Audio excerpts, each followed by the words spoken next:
দেশের চলমান পরিস্থিতিতে সবচেয়ে বিপদে রয়েছে পুলিশ সদস্যরা, বিশেষ করে মাঠে দায়িত্ব পালন করা সদস্যরা। দেশের বিভিন্ন থানা ক্যাম্প জ্বালিয়ে দেওয়ায় চরম আতঙ্কে আছেন তারা, যে যেভাবে পারছেন পালিয়ে বেড়াচ্ছেন।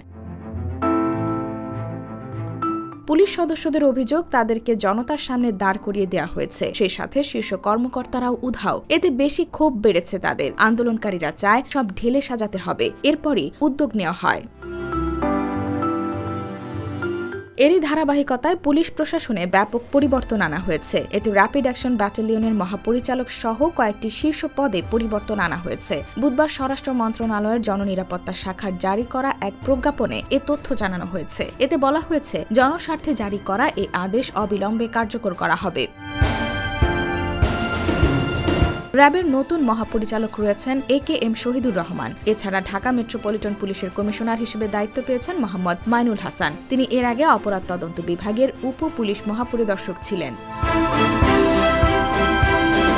অতিরিক্ত পুলিশ পরিদর্শক পদেও আনা হয়েছে পরিবর্তন। এ পদে দায়িত্ব পেয়েছেন ব্যারিস্টার হারুনার রশিদ। তিনি এর আগে র্যাপিড অ্যাকশন ব্যাটালিয়নের মহাপরিচালক ছিলেন। এছাড়া ডিএমপি কমিশনার হাবিবুর রহমানকেও তার পদ থেকে সরিয়ে দেওয়া হয়েছে। নতুন করে তিনি পুলিশ অধিদপ্তরের অতিরিক্ত পুলিশ মহাপরিদর্শকের দায়িত্ব পেয়েছেন। IBTV USA, new York.